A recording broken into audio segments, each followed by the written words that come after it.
to the Compared To podcast or watching the Compared To podcast on YouTube. Today, I thought I would do a little bonus episode and talk about a topic that a lot of you have written me about over the years, and that is clothing. So there's a couple different aspects to this whole clothing issue, right? There's the aspect of who wants to buy a new wardrobe if you're between sizes. Let's say you've gained a little weight. Like, that's kind of a big ask to say you need a whole new wardrobe, but maybe you're trying to pursue some body image health and that trying to maintain that smaller size might not be realistic for you right now. Like, there's all different reasons why. Maybe you just had a baby, or maybe you just had a baby 4 years ago and things didn't go back quite like you thought they would. So there's a variety of reasons why we have a challenge with holding on to clothes that don't fit. But I've written a number of blog posts on this over the years. And I also, when I had a whole team of contributors working with me at Compared To, we had this whole group conversation where this was an issue for every single one of my contributors. So I had this strong feeling that this may be an issue for you too. So today, what I want us to do is I want us to talk about the danger. Danger sounds a little extreme, but the potential harm in holding on to clothes that don't fit you, in terms of harm to your body image. And then I also want us to talk about like some practical ways to think through this, some strategies, and how to keep those clothes that don't fit from causing you shame. So the first post I wrote about this issue was called Getting Shame Out of Your Closet, which sounded really mysterious, I guess. But for me, what I recognized was I had like business suits and cocktail dresses and all these clothes hanging in my closet that were, no kidding, like 4 sizes smaller than I wear right now. And every time I went in my closet and saw those items of clothing, I felt shame. I felt like, oh, I should still be that. Oh, I should look like that. Oh, what diet should I start so I can look like that again? Now, here's the truth. The truth is, most of those clothes I wore before I was married, right? So I had a lot of time. I didn't have any children, right? I had a lot of time. I actually was teaching fitness classes at the time, so I would work out a lot. I didn't have anyone else demanding of my time other than a boss, right? So I could eat what I wanted, when I wanted. I could restrict a lot, like, because I wasn't under stress and pressure to make other people meals. It was not a healthy way to live. I am not glamorizing that in any way, shape, or form. But when I had the ability to live on cantaloupe and salmon burgers, I weighed a different amount than I weigh right now. This was also pre-children. I hadn't had any babies yet. Guess what? Babies change bodies. You probably already knew that. But babies change bodies. In fact, after I had my first child, strangest thing, my arms got longer, right? And I guess that's sort of normal. People's feet grow, but your bone cartilage softens a little bit, I guess, so your hips can open up and carry the baby and deliver the baby. And so that can happen in different parts of your body. So my arms, like my shirts, my jackets, they were all too small because my arms were longer, right? Now, having your arms be longer, like, that's a simple one, right? Like, no one feels a lot of shame over that, right? You can look at your clothes from before babies and say, oh, well, my arms are longer. Well, that's no big deal. I got to get rid of those clothes because they're not long enough for my arms anymore. But for some reason, when it comes to weight, we tend to shame ourselves more, right? Like, I shouldn't weigh anymore. And I just don't think that that's true. I don't think that's realistic. I don't think that's healthy, right? You are going to weigh different amounts depending on what season you're in, how much stress you're under, how many demands there are on your time, right? I weighed less when all I had to worry about was me, and I had the freedom to exercise hours a day. Again, not saying that was healthy, but I weigh more now, and I know I can never go back to that weight. So circling back to clothing. So what do I do about those clothes that symbolize that weight I'll never reach again? It's simple. You got to get rid of them. Now, I did a podcast episode with my friend Dana from A Slob Comes Clean. And it was an episode, I guess it was in 2020. It was during the COVID shutdown. I remember us talking about that. It is so awesome, you guys. It's gotten a lot of hits on YouTube, like thousands and thousands and thousands, because Dana talked about one of our main problems with why we can't get clothes out of the closet is related to grieving and all this other stuff. It's fascinating. So you are gonna want to check out the episode I did with Dana from A Slob Comes Clean. It would be season 4, I think. But beyond that, I think part of the reason why we can't let go of those clothes is because of the idealism that I talk about in Burden of Better and I talk about on the blog, right? We are trapped thinking that those clothes, the smaller size clothes, symbolize some sort of ideal us. And if we can just get back to that ideal us, then everything in life will be better. But I'm here to remind you that there is a solid chance that when you wore those clothes the first time, you didn't feel like your ideal, right? Like we forget that, right? Like we are so great at revisionist history. Like we look back and we're like, oh, remember how great life was when I wore that size. But chances are when you wore that size, you didn't feel like life was great. So I'll give you a real life example from my life that happened this week. My 13-year-old daughter is growing up. I'm cleaning out some clothes that no longer fit me. And I had this sweater that I bought maybe 4 years ago. Okay, so not a long time ago. And I was like, hey, you might like this. Oversized is the look now, figuring it would be a little big on her, a little baggy, because she's a pretty thin girl. Y'all, this sweater fits her perfectly. It fits her almost like it fit me just 4 years ago. Now, I do think it shrunk a little bit in the dryer, if I'm honest, okay? But I have had a wrestling match because I am looking at my daughter thinking, oh my word, I used to be that size or close to that size. Like I can't get this thing on now without it looking just bad. But I used to be that size. And so I have a choice in my body image battle, right? Remember, I talk a lot about body image issues aren't solved. You're not free because you just no longer care what you look like. You're free when you have that thought, when you have that temptation to stress over it, to worry over it, to obsess over it. You're free when you know how to respond to that. And so the stress, the temptation came, you used to be that small. You should do something to be that small again. What diet could you go on so you could be that small again? How much more exercise time could you put in each day so maybe you could be that small again? And I had to talk back to those messages and say, no, I'm 46 years old. It is not reasonable that I be the same size as my 13-year-old daughter. What it would take for me to be the same size as her, which honestly, I don't even know if that's possible, but what it would take for me to try to get there would be unhealthy for me, mentally, emotionally, spiritually. I would have to become obsessive over all the things that I worked hard to be free from obsessing over. That is not worth it. It's okay for me to be too big to wear that sweater that I used to wear. Yeah. And I have to watch her, so it's one thing just to get rid of clothes, but I get to watch her wear it. And I get that reminder of, oh, you used to be that small. And I got to talk right back to those messages every time. So let's go full circle. So should you keep these too small clothes in your closet? For the most part, no. Now, like I said, if you just had a baby, you need to give your body a little bit of time. Maybe you'll bounce back. Maybe you'll be different when you bounce back. That's okay. But if it's been years, then it's time to say goodbye, because I really believe that they're causing you more shame than you know. So, Marie Kondo has her pick up your item of clothing and give it a hug. She doesn't have a British accent at all. Sorry about that. I don't know where that came from. But she says, pick it up, give it a hug. And if it sparks joy, then you keep it.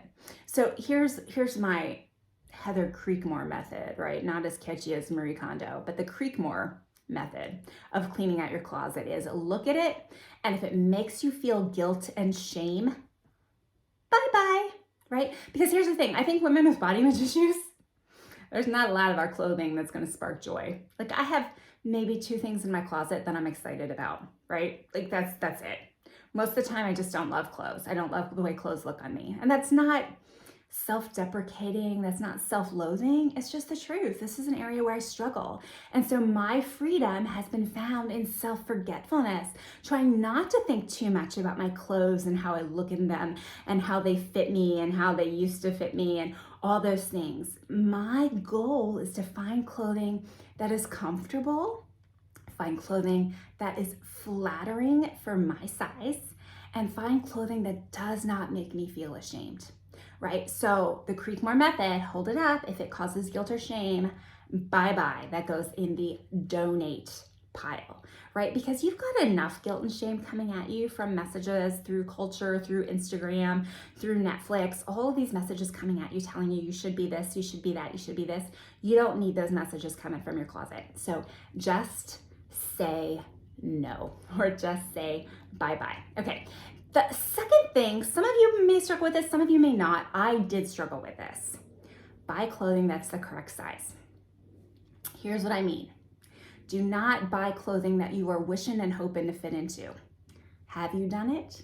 I have, right? Or you buy it and you're like, I got it, I got a button, it fits.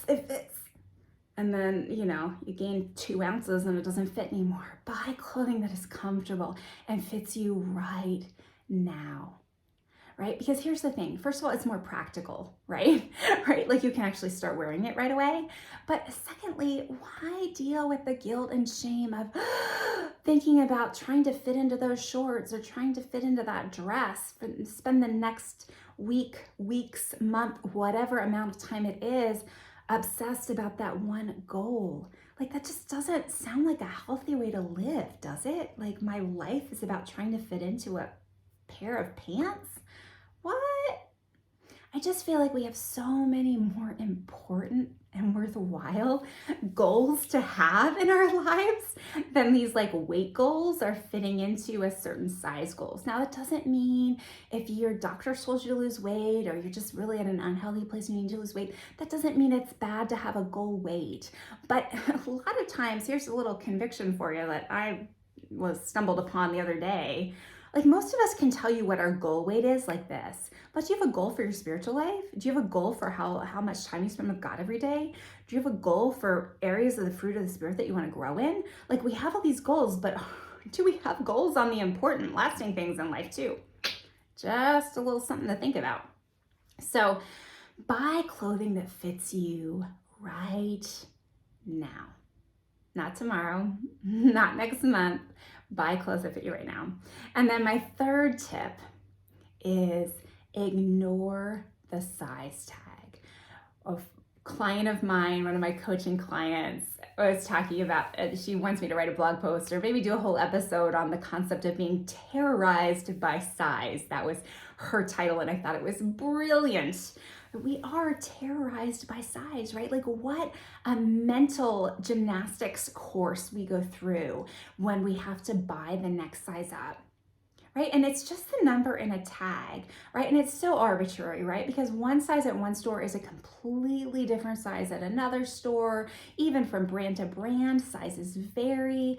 It's just a crapshoot, right? As to like, oh, is a size 10 gonna fit me like a size 6, or is a size 10 gonna fit like a size 14?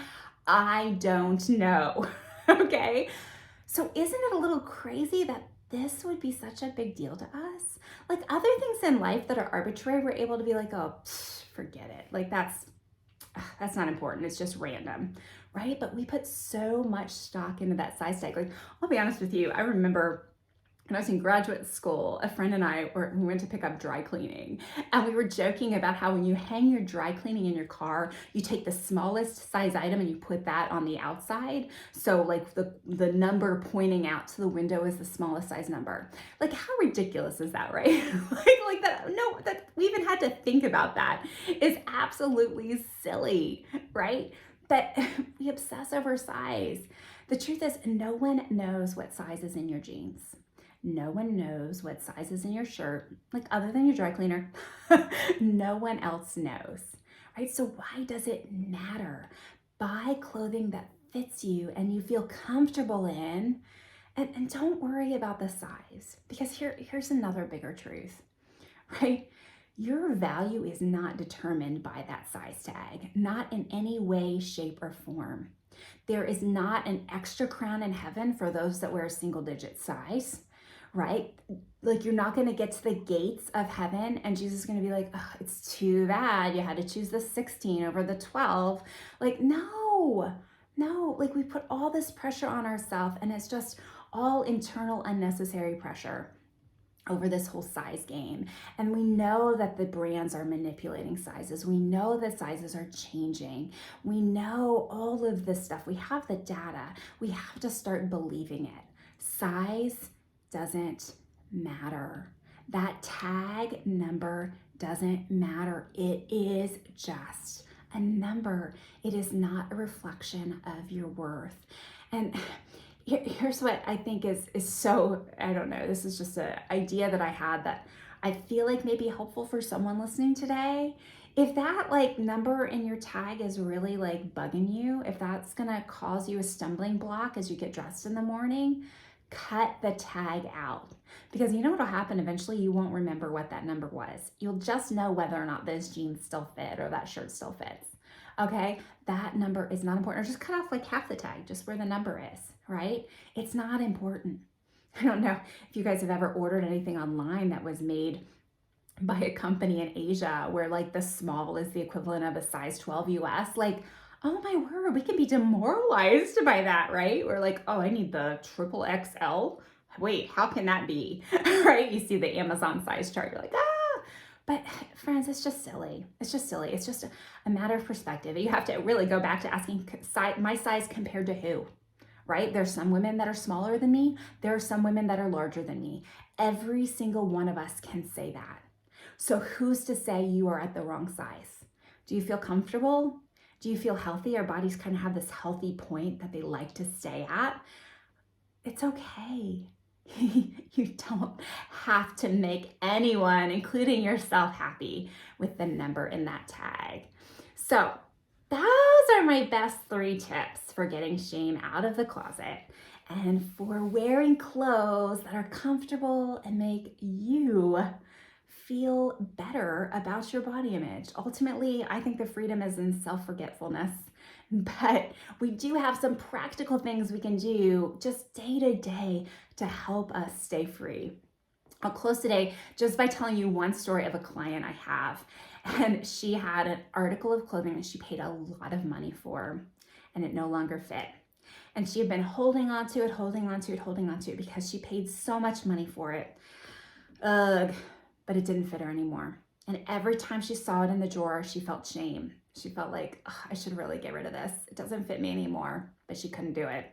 Well, after working together for a couple months, she told me the other day that she was finally able to throw it away, and how good she felt and how free she felt, and how now after a couple weeks opening that drawer, she doesn't see it anymore and she feels so much lighter and so much more free. How much lighter, how much freer could you feel if you got rid of those clothes that are causing you shame, that are still hanging in your closet or sitting in your drawer? I hope that you'll take this advice and maybe do a little spring cleaning. Well, it's been great to spend some time with you today. I hope you enjoyed this bonus episode. I love working with women one-on-one coaching. A new season of Refocus 21 is going to start online on May 17th.